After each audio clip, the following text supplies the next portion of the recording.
அந்த இடம் வக்ஃப்னாமால இருந்ததுன்னு சொன்னா வழக்கு போட்டு இந்த இடம் முஸ்லீம்களுக்கு தான் சொந்தம்னு சொல்லி திமுகவுக்கு ஆண்மை இருந்தால் சொல்ல சொல்லுங்க. ஏன் பிஜேபி கண்டு பயப்படுது? பாஜக பிரச்சனை எழுப்பினான்னு வச்சுக்கலாம். இந்துக்களுக்கு எதிரி திமுகன்னு சொன்னா திமுக என்ன பண்ணுவோம்னா முஸ்லீம்களுக்கு எதிராக மாறிடும். வக்ஃப் வாரிய சொத்துக்களை பராமரிக்க மானியம் வழங்கியது நாங்க தான், அதை முறைப்படுத்த பராமரிக்க அப்படின்லாம் சொல்லியிருக்காங்க. நீங்க மானியம் வழங்கி அங்க மண்ணாங்கட்டி என்னென்ன மயிர் நடந்துட்டு இருக்கு தமிழ்நாட்டுல நீங்க பண்ணீங்க. சரி, என்ன பண்ண என்னன்னு ஒரு வெள்ளை அறிக்கை வெளியிடுன்னு சொல்லுங்க. இந்த வக்ஃப் திருத்த சட்டம் கொண்டு வர காரணமே அதுதான் அப்படின்னு சொல்லி அந்த திருச்செந்துறை இடம் தான் அப்படின்னு மேற்கோள் காட்டியிருக்காங்க. பாஜக என்னன்னா அவங்க முஸ்லிம்களுக்கு அழிக்கிறதுக்கு என்ன வேலை இருக்கோ அத்தனையும் செய்வாங்க. ஏதோ கோயில் உரிமை கோர்ற மாதிரி வக்ஃபோட உரிமை கோர்ற மாதிரி ஒரு பிரச்சாரத்தை உருவாக்குறாங்க. அது இல்லை உண்மை. அந்த கோயிலை சுற்றி உள்ள இடங்கள் இருக்கு, அந்த இடம் வக்ஃபோர்டுக்கு சொந்தமான இடம். 5000 வருஷம் முன்னாடி கூட கோயில் இருக்கலாம். அந்த கோயிலை சுற்றி உள்ள இடம் யாரோ ஒருத்தர்கிட்ட இருக்கலாம், அவர் வித்து இருக்கலாம். அதை வாங்கினவங்க முஸ்லீமா இருக்காங்க. ஏன் இந்து இடம் முஸ்லீம் வாங்கக்கூடாதா? கருப்பை புற்றுநோய் குறித்த சந்தேகங்களுக்கான தங்கம் ஹோப்பை இலவசமாய் அணுகுங்கள்.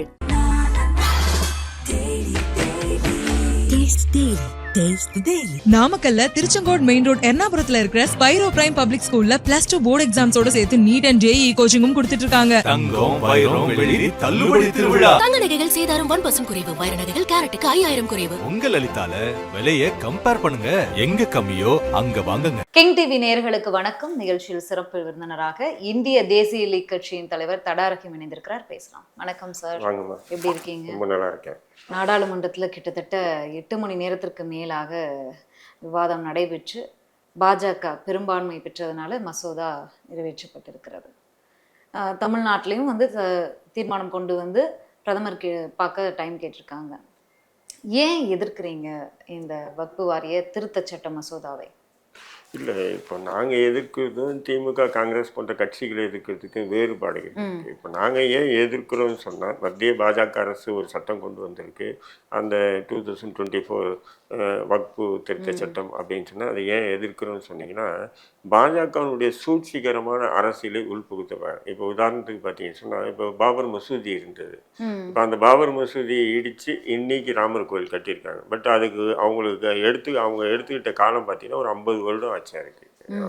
ஏன்னா அதை அந்த பாபர் அந்த இடத்துல ராமர் கோயில் இருந்ததுன்னு சொல்லி பிரச்சாரம் பண்ணது முதல் கொண்டு, அங்கே இரவாயிரத்து செலவு வச்சது முதல் கொண்டு அப்படியே பிரச்சாரம் பண்ணி ரத்த ஓடி பயங்கரமான ஒரு கலவரத்தை ஏற்படுத்தி அதன் பிறகுதான் இன்னைக்கு நீதிமன்றத்தில் கூட ஆதாரங்கள் இல்லை, சாட்சிகள் இல்லை, இருந்தாலும் அது பாபர் மசூதியோட ராமர் கோயில் கட்டுறதுக்குன்னு கொடுத்துருக்காங்க. அப்போ இன்னொரு இடத்தை இப்போ நம்ம எடுக்கணும்னு சொன்னால், பாஜக ஆர்எஸ்எஸ் எடுக்கணும்னு சொன்னால் இதேமாரி ஒரு லாங் ப்ராசஸ் கொண்டு போகக்கூடாது நம்ம அப்படின்றதுனால இது இந்த சட்ட திருத்தம் கொண்டு வந்திருக்காதான் என்னுடைய பார்வையை நான் பார்க்குறேன். இதில் அவங்க சட்ட திருத்தத்தில் என்னென்னவோ சொல்லியிருக்காங்க, இருந்தாலும் அதில் முக்கியமாக நான் பார்க்கக்கூடிய விஷயம் என்னென்னா, இப்போ இந்த இடம் வக்ஃப் போர்டு இடம் இருக்குது. இப்போ இந்த இடத்த ஸ்ரீவித்யா நீங்கள் ஒரு முறையிடலாம். என்ன முறையிலன்னா, இது என்னுடைய பாட்டை முப்பாட்டை அவருடைய சொத்து, இது இந்த இடத்துல இப்போ பள்ளிவாசல் கட்டிட்டாங்க, அல்லது இந்த இடத்துல இப்போ மதரசா வச்சிருக்காங்க, அல்லது இந்த இடத்துல தர்கா இருக்கு, அதனால இது எனக்கு சொந்தமான என்னுடைய வம்சத்துக்கு சொந்தமான இடம் அப்படின்னு சொல்லி நீங்க போய் ஒரு கலெக்டர் கிட்ட போய் ஒரு புகார் கொடுத்தாவே கலெக்டர் உடனே விசாரிக்கணும். விசாரிச்சு அவரே முடிவு பண்ணலாம். மேபி யாரே ஒரு ஆட்சியரே முடிவு பண்ணலாம். இதுக்கு முன்பு இல்ல இதுக்கு முன்பு இல்லை, இப்போ கொண்டு வந்திருக்கக்கூடிய ஒரு முடிவுல முடிவு பண்ணலாம் இந்த இடம். அப்போ நீங்க என்ன பண்றீங்கன்னு சொன்னா, இப்போ ஏற்கனவே பார்த்தீங்கன்னா மதுராவில் இருக்கக்கூடிய கேன்வாபி பள்ளிவாசல் பிரச்சனை நடந்துட்டு இருக்கு, கோர்ட்டு கிட்டுன்னு. அதே மாதிரி இப்போ யூபியில் சம்பல் மாவட்டத்தில் ஜாமா பள்ளிவாசல் பிரச்சனை நடந்துட்டு இருக்கு. இப்போ அவுரங்கசீப்பு பிரச்சனை, இப்படி நாடு முழுக்க இவங்க பிரச்சனை பண்ணிட்டே இருக்காங்க. அப்போ இந்த இடங்களெல்லாம் எங்களுக்கு சொந்தம் அப்படின்னு சொல்லிக்கிட்டு, அங்கே அதுக்கு முன்னாடி கோயில் கீழே இருந்தது, கோயில் மேலே இருந்தது, இல்லை ஏதோ ஒன்று இருந்தது அப்படின்னு சொல்லி இவங்க கான்ட்ரவர்சி உருவாக்குறதுக்கு இந்த சட்டம் மூலிமா என்ன பண்ணலாம்னா, யார் இடம் வேணாலும் ஒரு எடுத்துக்கலாம். இப்போ உதாரணத்துக்கு நீங்களே இல்லை, இப்போ நானே இருக்கேன், நானே வந்து ஒரு வழக்கு போடுறேன், இந்த பள்ளிவாசல் இதை சுற்றி உள்ள இடம் இல்ல என்னுடைய. கோயில் நிலங்களையும் வக்ஃபு வந்து அபகரிச்சிருக்கிறது. 4000 ஆண்டுகளுக்கு முன்பு கட்டப்பட்ட கோயிலை சுத்தி இருக்கக்கூடிய நிலங்கள் எப்படி வந்து கோயிலும் கோயில் சொந்த இடங்களும் வந்து எப்படி வக்ஃபு வாரியத்துக்கு இல்லை சொந்தமானதா இது ஆகும் இப்போ நீங்கள் இது அப்படின்னு. கேட்குறீங்க இல்லையா, இப்போ நான் சொல்கிறேன். அத அமித்ஷா அவர்கள் இல்லை இல்லை வச்சிருக்காங்க. இல்லை இல்லை அதான் இது- அதான் நான் சொல்கிறேன். நான் இது முதல்ல வந்து என்னன்னு சொன்னீங்கன்னா, இந்த மாதிரி ஒரு கான்ட்ரவர்சி உருவாக்கியிருக்கேன். இப்போ வந்து கலெக்டரேட் மனு கொடுக்கணும், கலெக்டர் மூலியமாக ஒரு விசாரிச்சு அப்போ என்ன அது கான்ட்ரவர்சி பிரச்சனை ஆகிடும். உடனே கோர்ட்டுக்கு போவாங்க, கோர்ட்டில் வந்து தீர்ப்பு வந்து உங்கள் சர்ப்பாயிடுச்சுன்னா அந்த இடம் உங்களுதாகிடுது. ம், உதாரணத்துக்கு உங்களுதாகிடுதுன்னு வச்சுக்கலாம். அப்போ வந்து இத்தனை ஆண்டுகளாக வந்து காலகாலமாக வந்து அந்த அவ்வளோ டாக்குமெண்ட்டும் நம்மளுக்கு செல்லா போயிடுது. ம். அப்படி இப்போ நீங்க சொல்றீங்க பார்த்தீங்க, இந்த கோயிலோட இப்போ திருச்செந்துறை, திருச்சிக்கு பக்கத்தில் திருச்செந்தூர், திருச்சி. ஏன்னா இந்த வக்ஃப் திருத்த சட்டம் கொண்டு வர காரணமே அதுதான் அப்படின்னு சொல்லி அந்த திருச்செந்துறை இடம் தான் அப்படின்னு மேற்கோள் காட்டியிருக்கு. அது 2024 வக்ஃப் ஆக்ட் இருக்கு இல்லைங்களா, அதை மேற்கோள் காட்டி நேற்று கூட பாராளுமன்றத்தில் பேசும்போது திருச்சிக்கு பக்கத்தில் திருச்செந்துறை என்ற கிராமம், அந்த கிராமத்தை கோயில் 5000 ஆண்டுகள் பழமையான இது வந்து வக்ஃப் போர்டு வந்து உரிமை கொண்டாடுது. அதனால தான் இந்த சட்டம், இது போல சட்டம் வந்து வக்ஃப் போர்டு வந்து தன்னிச்சையா தனியார் இடத்தையோ அல்லது கோயில் இடங்களையோ அவங்க இடம் சொல்லி உரிமை கோர முடியாது, இந்த நாங்க கொண்டு வருது. அதனாலதான் எதிர்கட்சிகள் எல்லாம் சேர்ந்து எதிர்க்கிறாங்க அப்படின்ற மாதிரி ஒரு பொது தளத்துல வந்து வைக்கிறாங்க. இப்ப நம்ம பாண்டே இருக்காரு இல்லைங்களா, ரங்கராஜ் பாண்டே, அவர் கூட ஒரு வீடியோ பேசியிருக்காரு. கேட்கறவங்களுக்கு எப்படி இருக்குன்னு சொன்னீங்கன்னா, ஆமா கரெக்டு தானே அது அப்படின்னு தோணும். எப்படின்னா அவர் என்ன சொல்றாரு, ராஜராஜ சோழன் காலத்திலேருந்து அந்த கோயில் இருக்குங்க, திருச்செந்துறை கோயில் ராஜராஜ காலத்திலேருந்து இருக்குங்க. அப்படிங்கும்போது அந்த இடம் வந்து வக்ஃப் இடம் எப்படி ஆகும், அது ஆகாது இல்லையா அப்படின்ற மாதிரி ஒரு லாஜிக்கா ஒரு இல்ல கொஸ்டின். அங்க நிரூபிக்க வேண்டிய இடத்துக்கு வக்ஃபு வாரியம் வருது. இல்லடா நான் என்ன சொல்றேன்னு சொன்னா, லாஜிக்கா ஒரு கேள்வியை வந்து வைக்கிறேன் கொஸ்டின். அது பாக்குறவங்களுக்கு என்ன ஆகும்னு சொன்னா, ஆமா கரெக்டு தானே, அது ராஜராஜன் காலத்திலேருந்து திருச்செந்தூர் கோயில் வந்து ஃபேமஸான கோயில், அதே போல வக்ஃப் போர்டுக்கு சொந்தமான இடம் அந்த கோயில் அப்படின்ற மாதிரி ஆயிடும். முதல்ல வக்ஃபு சொத்து அப்படின்னா என்ன, வக்ஃபு வாரியத்தோட செயல்பாடுகள் என்ன? இல்ல நான் இதை முதல்ல சரி, சொல்லிடுறேன். முடிச்சு. ஏன்னா இந்த திருச்செந்துறைன்னு நீங்க சரி, எடுத்துட்டீங்க, அதுதான் இன்னைக்கு வந்து பொது தளத்துல வந்து என்ன ஆகுதுன்னா, லாஜிக் பாயிண்ட்டை வந்து பொது தளத்துல பேசி அது என்ன ஏதோ கோயில் உரிமை கோர்ற மாதிரி, வக்ஃப் போர்டு உரிமை கோர்ற மாதிரி ஒரு பிரச்சாரத்தை உருவாக்குறாங்க. அது இல்லை உண்மை என்ன சொன்னா, அந்த கோயிலை சுற்றி உள்ள இடங்கள் இருக்கு பார்த்தீங்களா, ஆமா. அந்த இடம் வக்ஃப் போர்டுக்கு சொந்தமான இடம். இப்ப பாண்டே போன்ற ஆட்கள் மட்டும் இல்ல, பிஜேபி ஆர்எஸ்எஸ் போன்றவங்க எப்படி வைக்கிறாங்க, ஒரு கிராமமே வருது அதான் கிராமமே வருது. ம்.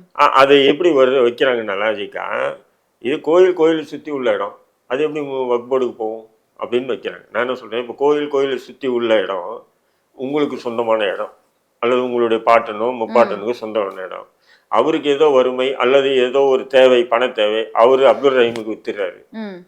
அப்துல் ரஹீம் நான் வாங்கினவன், நான் வந்து வக்ஃப் போர்டு வக்ஃபு பண்ணியிருக்கலாம், அதாவது அது தானம் பண்ணியிருக்கலாம். புரியுதுங்களா? இந்த லாஜிக் பாயிண்ட்டை யாரும் பேச மாட்டேன்றாங்க.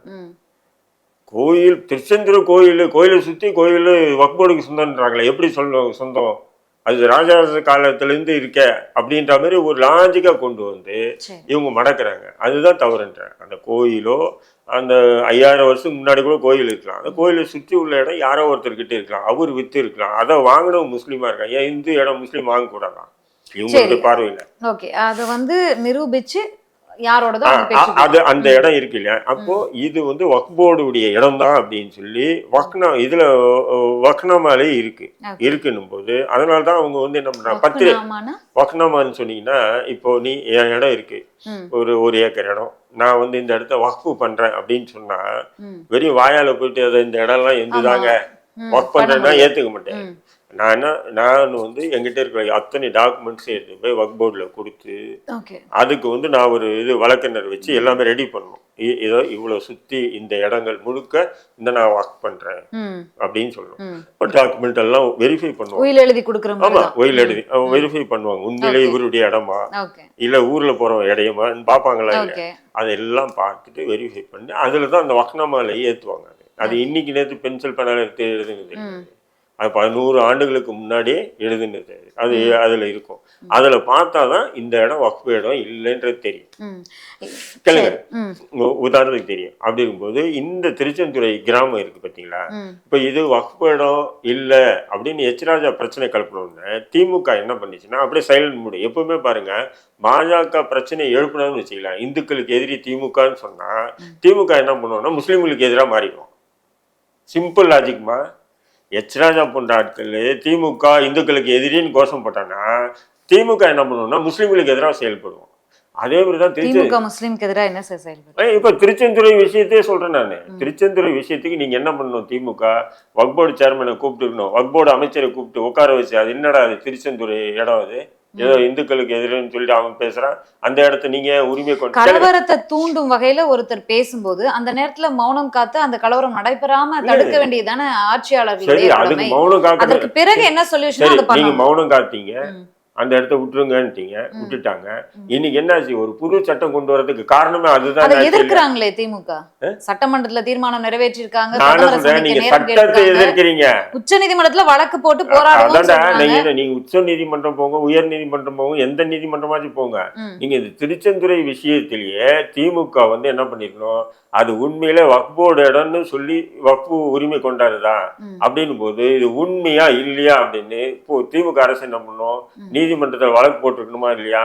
நீதிமன்றத்தில் வழக்கு போட்டு அந்த பிறகு அந்த இடம் வக்ஃப் போர்டு இடம் தான் சொன்னா முஸ்லீம்கிட்ட ஒப்படைக்கணும். வக்ஃப் போர்டு இடம் இல்லை, அது வக்ஃப் போர்டு அதிகாரிகள் வேணும்ட்டு அப்படி பண்றாங்க அப்படின்னு சொன்னா எந்தெந்த வக்ஃப் போர்டு அதிகாரி, அரசு அதிகாரிகள் தானே, எந்தெந்த அதிகாரி, ஐஏஎஸ் அதிகாரி எல்லாம் இருக்காங்கல்ல, புரியுதுங்களா? அப்ப எந்தெந்த அதிகாரி அத்தனை பேரை பதவி நீக்கம் செய்ய வேண்டியது தானே திமுகவுடைய பொறுப்பு. அப்போ அந்த இடத்த விஷயத்தை நீங்க சைலண்ட் மூட் ஆக காரணம் என்ன?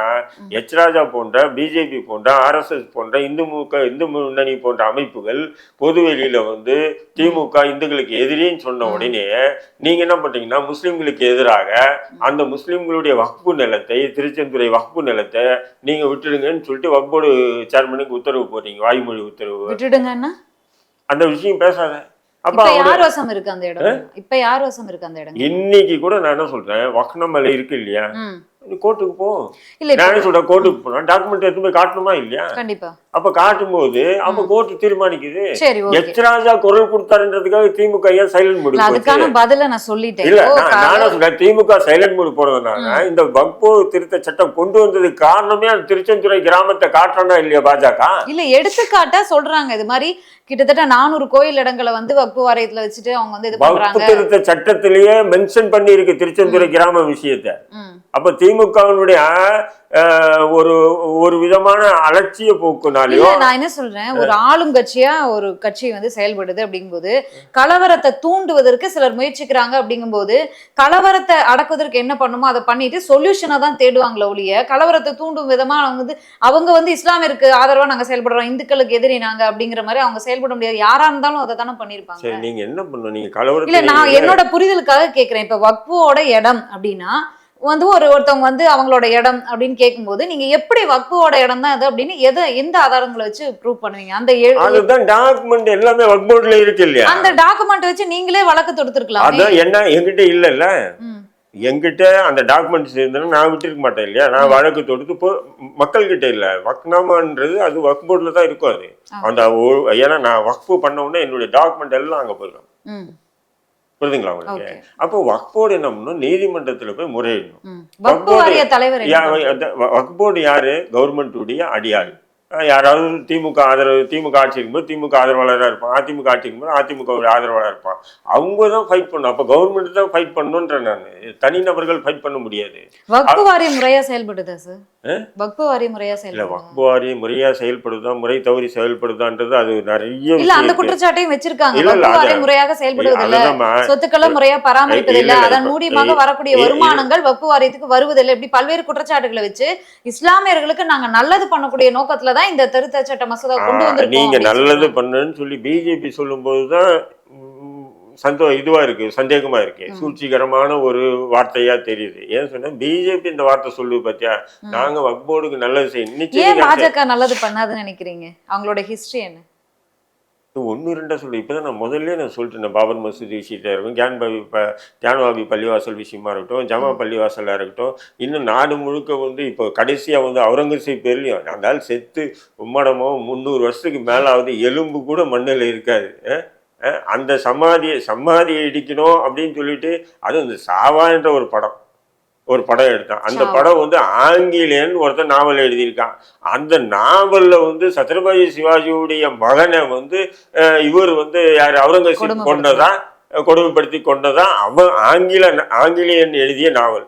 ஆங்கிலேயர்கள் அந்த நேரத்தில் எப்படின்னு சொன்னால் முகலாய ஆட்சி மறைஞ்சு ஆங்கிலேயருடைய ஆதிக்கம் வந்தது. அப்போ முகலாயர்களையும் இந்துக்களையும் மூட்டுறதுக்காக சில சூழ்ச்சிகரமான வேலையெல்லாம் நிறைய பண்ணானுங்க அந்த நேரத்தில். யார்? ஆங்கிலேயர்கள். அந்த நேரத்தில் எடுத்த நாவலை ஒரு நாதாரி எடுத்து திரைப்படமாக்கி அதை பொதுவெளியில் விட்டு இன்னைக்கு என்ன ஆச்சு பாருங்க. குறைஞ்சது பார்த்தீங்கன்னா ஒரு 500 வீடுகள் புல்டோசர் வச்சு இடிக்கப்பட்டது இஸ்லாமிய. ஆனால் படம் எடுத்தது முஸ்லீம் இல்லை. அந்த படத்தை காட்டி பிரச்சனையை உருவாக்குனது முஸ்லீம் இல்லை. ஆனால் அதன் பிறகு கைது செய்யப்பட்டவர்கள் முஸ்லீம்கள். புல்டோசர் வச்சு இடிக்கப்பட்ட வீடுகள் முஸ்லீம்கள் வீடுகள். இது எந்த வகையில்? அப்போ பாஜக என்னன்னா அவங்க முஸ்லீம்களுக்கு அழிக்கிறதுக்கு என்ன வேலை இருக்கோ அத்தனையும் செய்வாங்க, ஒழிக்கிறதுக்கு என்ன வேலை இருக்குன்னா அத்தனையும் செய்யறாங்க. அதற்கு எதிராக தானே திமுக நாடாளுமன்ற உறுப்பினர்கள், திமுக கூட்டணி நாடாளுமன்ற உறுப்பினர்கள் நாடாளுமன்றத்துல நேற்று அவ்வளவு விவாதங்கள்ல பங்கேற்றிருக்காங்க. எதிராக நான் நீங்க இன்னைக்கு வக்பு திருத்த சட்டத்துக்கு எதிராக ராசா உட்பட, கனிமொழி உட்பட, தயாநிதி மாறன் உட்பட எல்லாமே பேசுறீங்க. அதெல்லாம் பொது வெளியில விடுறீங்க. பாருங்க, திமுக மாரி இதுமாரி யாரும் பேசல. இன்னைக்கு கூட சட்டமன்றத்துல கருப்பு பேட்ச் போட்டுக்கிட்டு இந்த வக்பு திருத்த சட்டத்துக்கு எதிராக நீங்க காட்டின சீன் எல்லாமே நமக்கு தெரியும். நான் இல்லைன்னு சொல்ல. இதுக்கு மூல காரணம் என்பது திருச்செந்துறை கிராமத்தை காட்டுறாங்க. அந்த திருச்செந்துறை கிராம விஷயத்துல தமிழக அரசு என்ன முடிவு எடுத்தது? அது இந்துக்களுக்கு தாங்க சொந்தம் அல்லது முஸ்லிம்களுக்கு தான் சொந்தம்னு எதனா முடிவு எடுக்குதா? ஒரு இடை கேள்வி கேட்கிறேன். நாடாளுமன்ற தேர்தல் நேரத்துல நீங்க அதிமுக எடப்பாடி பழனிசாமி அவர்களுக்கு ஆதரவு தெரிவிச்சிருந்தீங்கன்னு நினைக்கிறேன், சந்திச்சிருந்தீங்க. இன்றைக்கு இந்த வக்பு வாரிய திருத்த சட்ட மசோதாக்கு எதிர்ப்பா சட்டமன்றத்துல கருப்பு பேட்ஜ் எல்லாரும் அணிஞ்சிருந்தாங்க. அதை வாங்க மறுத்து அவங்க அந்த விஷயத்துல ஈடுபடுறாங்க. அப்ப அதிமுக அதுக்கு ஆதரவு தெரிவிக்கிறாங்க, அதுல மாற்று கருத்து இல்ல. அப்ப அவங்களுக்கு தானே நீங்க ஆதரவு தெரிவிச்சிருந்தீங்க. வக்பு திருத்த சட்டத்துக்கு உங்களுக்கு ஆதரவா இருக்கிறவங்கள எதிர்க்கிறீங்க, உங்களுக்கு எதிர்ப்பா செயல்படுறவங்கள ஆதரிக்கிறீங்க. நான் என்ன சொல்றேன், வக்பு திருத்த சட்டத்துக்கு எதிராக அதிமுகவும் இருக்கு. இப்போ கொண்டு வந்திருக்கக்கூடிய 2024 வக்பு திருத்த சட்டத்தை மத்திய அரசு கொண்டு அதிமுக எதிராக தான் அறிக்கை கொடுக்குது, எதிராக தான் பேசிட்டு வருது. நாடாளுமன்றத்துல தம்பிதுரை அவர்கள்லாம் எதிர்ப்பாதான், எல்லாமே எதிர்ப்பா தான் இருக்காங்க. இல்லைன்னு சொல்ல ஆதரிச்ச உடனே வாக்களிக்கலையே. ஒண்ணு இங்க சட்டமன்றத்தில் தமிழக அரசு கொண்டு இப்போ உதாரணத்துக்கு நேற்று பார்த்தீங்கன்னு சொன்னா திடீர்னு பார்த்தீங்கன்னா ஒரு என்னது இந்த கச்சத்தீவை மீட்பேன்னு சொல்லிட்டு ஒரு தீர்மானம் கொண்டு வராங்க. கச்சத்தீவு யார் கையில் போச்சு, எப்போ போச்சுன்றது சின்ன குழந்தை கேட்டாலும் தெரியும். இப்போ இது நாடகம், அரசியல் நாடகம். அரசியல் தளத்துல பேசப்பட்டது எல்லாருக்கும் தெரியும். அப்போ திமுக இப்படி நாடகம் நடிக்குதுன்னு போது எதிர்கட்சி கடுமையா எதிர்க்கதான். செல்வ பெருந்தகை அவர்கள் ஒரு விளக்கம் கொடுத்திருக்காரு. செல்வ பெருந்தகை அவர் பெரிய அறிவுஜி ஆகிட்டே போறாரு. இல்ல சார், அந்த கட்சியை சேர்ந்தவர், மாநில தலைவர். அப்ப அவர் விளக்கம் கொடுத்திருக்காரு. அவங்க நல்லதுதான் பண்ணாங்க, பல நிலங்களை பெற்றுட்டு இந்த ஒரு சிறிய தீவை எதற்குமே பயன்படாத வானம் பார்த்த பூமியை விட்டதுக்கு இது அரசியல் செய்யப்படுது அப்படிங்கிற ஒரு பல நிலங்கள் பெற்றாங்கன்னு சொல்றாரு. அதற்கான டாக்குமெண்ட்ஸ் இருக்கு அப்படின்றாரு, நான் காட்டுறேன் அப்படின்றாரு. காட்ட சொல்லுங்க, அவர்தான் சொல்லிட்டு தான் இருக்காரு. எந்த இடம் பெற்றான்னு நமக்கும் தெரியணும் இல்லையா? எந்தெந்த இலங்கையினுடைய முக்கியமான பகுதியெல்லாம் இந்திய அரசு பெற்றது அப்படின்னு சொல்லிட்டு அவர் காட்டட்டும். இல்ல ஏதாவது தீவு, இது எல்லாமே அந்த தீவால எந்த பயனும் இல்ல. அதாவது நேத்து கச்சத்தீவு விஷயத்துக்கு இது ஆதரவா தீர்மானம் நிறைவேற்றினதா இருக்கட்டும், இன்னைக்கு பேட்ஜ் மாட்டிக்கிட்டு சட்டமன்றத்துக்கு போனதா இருக்கட்டும், எல்லாமே அரசியலா தான் நீங்க பார்க்கணுமே தவிர இது முஸ்லிம்களுக்கு ஆதரவு முஸ்லிம்களுக்கு எதிரின்றது பார்வையில பார்க்க கூடாது. இதுதான் நான் உங்ககிட்ட பதிவு வைக்கிறேன். இன்னைக்கு பேட்ஜ் விஷயமா இருக்கட்டும், நேற்று கச்சத்தீவு விஷயமா இருக்கட்டும், ரெண்டுமே அரசியல் ரீதியாக பார்க்கணும். நான் அதிமுகவை பாராளுமன்றத்தில் ஆதரிச்சுன்றதுக்காக இல்லை, திமுகவுடைய சூழ்ச்சிகரமான துரோகங்களை நம்ம தோல்வியுறுத்தி காட்டுறோம். ஏன்னு சொன்னா தோல்வித்து காட்டாம நாம ஒரு பக்கத்தை பேசிட்டு இன்னொரு பக்கத்தை மறைச்சுன்னு சொன்னா அது அந்த சமூகத்துக்கு செய்யக்கூடிய மிகப்பெரிய துரோகம். இந்த மசோதாவோட திருத்தங்கள்ல என்ன கொண்டு வந்திருக்காங்க, ஏன் எதிர்க்கிறீங்க? சொல்லுங்க, என்னென்ன கொடுத்துருக்காங்க, நீங்களே படிங்க. இல்ல, மத்திய வகுப்பு கவுன்சில்ல 22 பேர் இருக்காங்க. அதுல 2 முஸ்லீம் அல்லாதவரை சேர்க்கணும் அப்படின்றாங்க, 2 பெண்களை சேர்க்கணும் அப்படின்றாங்க. பெண்களுக்கு முக்கியத்துவம் தர வேணாம்னு நினைக்கிறீங்களா? நான் என்ன சொல்றேன், பெண்களை நீ சேர்க்கணும்னு என்ன சொல்றது? ஏற்கனவே பெண்கள் இருக்காங்களே. இப்போ உதாரணத்துக்கு முன்னாள் முஸ்லீம் லீக் தலைவர் அப்துல் சமதுடைய மகள் ஃபாத்திமா இருக்காங்களே, அவங்க பெண் தானே. முஸ்லீம் அல்லாதவரை சேர்ப்பதுல உங்களுக்கு என்ன பிரச்சனை? முனீரான்னு ஒரு பெண் இருக்காங்களே ஏற்கனவே. ஏற்கனவே இருக்காங்களே பெண்கள் எல்லாமே. இதுல என்னன்னு சொன்னீங்கன்னா, ஏற்கனவே இருந்ததுல வந்து சட்டமன்ற பாராளுமன்ற உறுப்பினர்கள் இருக்கணும்னு சொல்லி இருக்கு பாத்தீங்களா? அதுல வந்து முஸ்லீம் பாராளுமன்ற முஸ்லீம் சட்டமன்ற உறுப்பினர்கள்னு இருக்கும், முஸ்லீம்னு இருக்கும். இப்ப அந்த முஸ்லீம்ன்றதை எடுத்துட்டு சட்டமன்ற பாராளுமன்ற உறுப்பினர்கள் இருக்கணும் அப்படின்னு சொல்றாங்க. நாளைக்கு என்ன பண்றாங்கன்னு சொல்லுவாங்கன்னா யாரை வேணா போட்டுக்கலாம் அப்படின்னுவாங்க. புரியுதுங்களா? அப்போ ஒரு வக்ஃபு என்பது ஒருத்தர் தன்னுடைய சொத்துக்களை, அவர் கஷ்டப்பட்டு சம்பாதிச்ச சொத்துக்களை தானமா கொடுக்குறாருன்னு சொன்னா அதை நிர்வகிக்கக்கூடியவன் நிச்சயமா ஒரு இஸ்லாமியனா இருந்தாதான் அதை நிறைய நெறிப்படுத்தி வழிமுறைப்படுத்த முடியும். உதாரணத்துக்கு வந்து இப்போ கோயில் நிலத்தை அப்துல் ரஹீம் கிட்ட ஒப்படைச்சிட்டு அப்துல் ரஹீம் வந்து அது சரியான முறையில வந்து பயந்து இறைவனுக்கு பயந்து செயல்படுவாரா? பண்ண மாட்டான். கோயில் நிலம் தானே. ஏன்னா அந்த ஒரு திமுக துரோகம் மட்டுமே பண்ணிருக்குன்னு சொன்னீங்க. இந்த இஃப்தார் நோன்புல முதலமைச்சர் ஒரு பட்டியலே வாசிச்சிருக்காரு. அதெல்லாம் ஆமாவா இல்லையாங்கிறத நீங்க சொன்னாதான் உண்மை என்னன்னு மக்களுக்கு தெரியும். முதல் முறை ஆட்சிக்கு வந்ததுமே மிலாது நபிக்கு அரசு விடுமுறை அறிவிச்சது கலைஞர் அப்படின்னு சொல்லியிருக்காரு. அதிமுக ஆட்சிக்கு வந்து அதை ரத்து செய்தது, மீண்டும் கலைஞர் ஆட்சிக்கு வந்து அதை கொண்டு வந்தாங்க அப்படின்னு சொல்லியிருக்காரு. உருது பேசும் முஸ்லிம்களை பிற்படுத்தோர் பட்டியலில் சேர்த்தார் கலைஞர் அப்படின்னு சொல்லியிருக்காரு. சிறுபான்மையினர் நல ஆணையத்தை தொடங்கியவரும் கலைஞர் தான் சொல்லியிருக்காரு. வக்பு வாரிய சொத்துக்களை பராமரிக்க முதலாக மானியம் வழங்கியவரும் கலைஞர் தான் அப்படின்னு சொல்லியிருக்காரு. தமிழ்நாடு சிறுபான்மையினர் பொருளாதார மேம்பாட்டு கழகம் தொடங்கியவரும் அவர் தான். உருது அகாடமியை தொடங்கியிருக்காரு. காயிதே மில்லத் மணிமண்டபம் கட்ட நிதி ஒதுக்கியவரும் இடம் ஒதுக்கியவரும். பிற்படுத்தப்பட்டோர் இடஒதுக்கீட்டில் இஸ்லாமியர்களுக்கு 3.5 விழுக்காடு உள் ஒதுக்கீடு கொடுத்தார். காயிதே மில்லத் மகளிர் கல்லூரியை உருவாக்கினார். காயிதே மில்லத் ஆண்கள் கல்லூரிக்கு இடம் கொடுத்தார் அப்படின்னு லிஸ்ட் சொல்லிட்டே போலாம்னு சொல்லியிருக்காரு. இந்த லிஸ்ட்ல அவர் முதலமைச்சர் சொன்னதெல்லாம் பொய்யா? எதுவுமே பண்ணலையா? இல்ல நான் என்ன சொல்றேன், காகித மில்லத்துக்கு ரோடுக்கு பேரு காகித மில்லத் வச்சாரு, மாளிகைக்கு பேரு காகித மில்லத் வச்சாரு.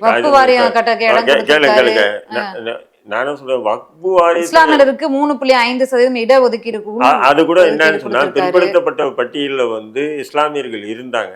அதை என்ன பண்ணாரு, சூழ்ச்சிகரமா செஞ்சு, ஏன்னா இஸ்லாமியர்கள் 7% இருக்கான அரசு கெஜெட்ல சொல்லுது, இஸ்லாமியர்கள் 10% இருக்குன்னு. முஸ்லீம்கள் வந்து என்ன பண்றாங்க, இவர்கிட்ட வந்து இந்த தேர்தல் நேரத்துல சீட்டு கேட்கும்போது 10% முஸ்லீமுக்கு நீங்க இவ்வளவுதான் கொடுக்குறீங்களான்னு கேட்கறாங்க.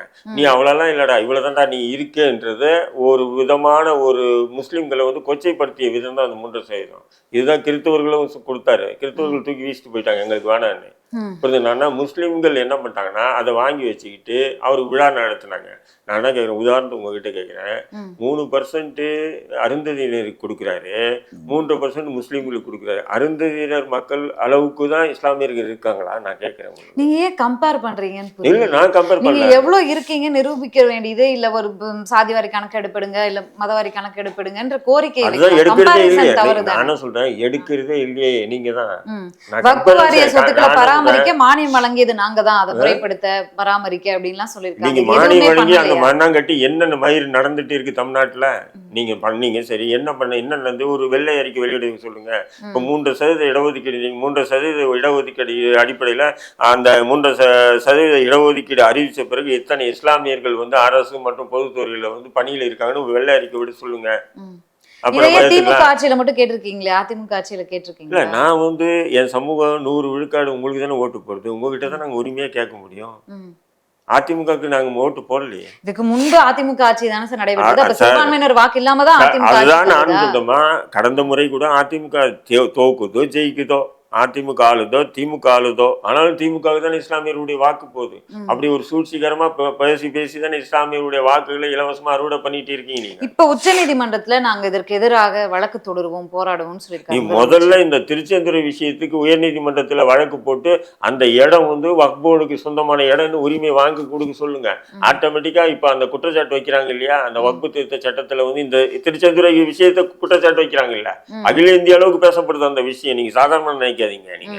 நான் என்ன சொல்றேன்னா, அந்த இடம் வக்ஃப்னாமால இருந்ததுன்னு சொன்னா வழக்கு போட்டு இந்த இடம் முஸ்லீம்களுக்கு தான் சொந்தம்னு சொல்லி திமுகவுக்கு ஆண்மை இருந்தா சொல்லுங்க. ஏன் பிஜேபி கண்டு பயப்படுது? இந்தியாலேயே 3வது, அதாவது அதிக நிலம் வைத்திருக்கக்கூடிய இதுல அமைப்புல பார்த்தா 3வது இடத்துல வக்ஃபு வாரியம் தான் இருக்கு அப்படிங்கறத பாஜகவினர் இந்த மசோதா படிக்கும் போதே சொல்றாங்க.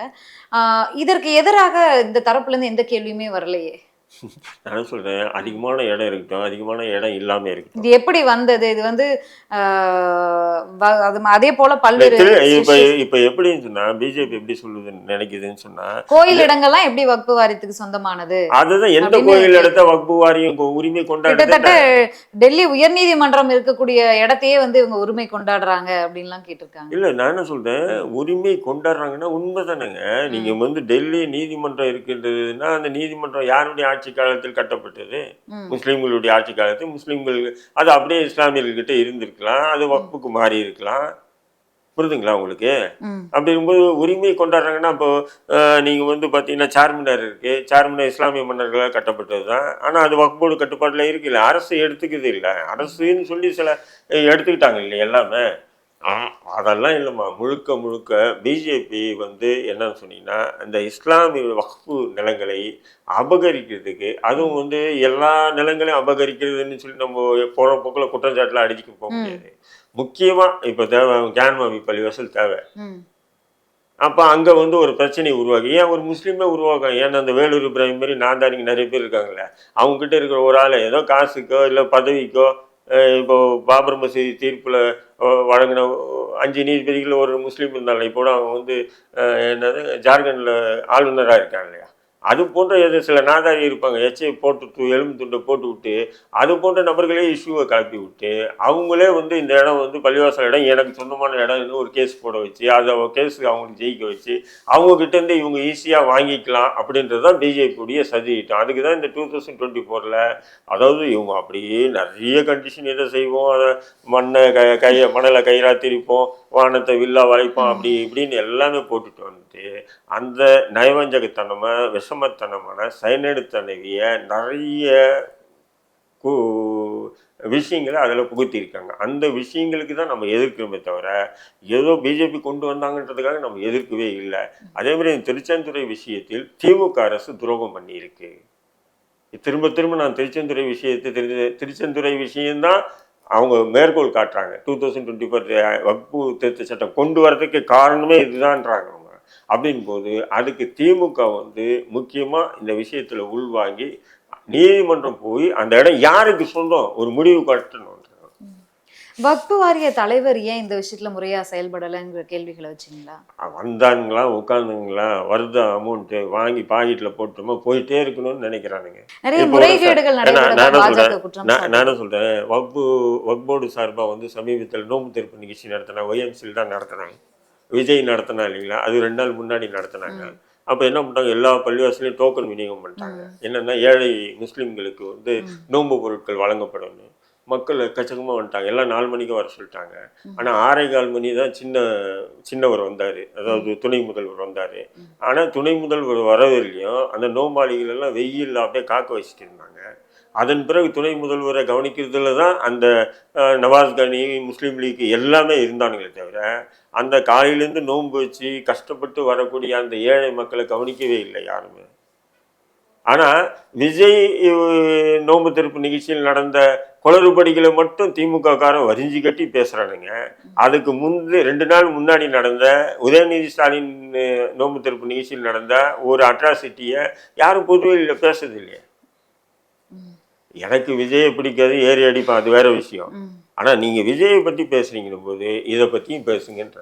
பொதுமக்கள் தான் வந்து விஜய் நிகழ்ச்சியில் நிறைய பேர் மீடியாட்ட வந்து குற்றச்சாட்டுகளை முன் வச்சிருந்தாங்க.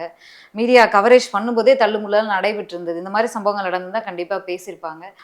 நிகழ்ச்சியில் கலந்துட்டு உங்களோட கருத்துக்களை பகிர்ந்தமைக்கு நன்றி சார். கருப்பை புற்றுநோய் குறித்த சந்தேகங்களுக்கான தங்கம் ஹோப்பை இலவசமாய் அணுகுங்கள்.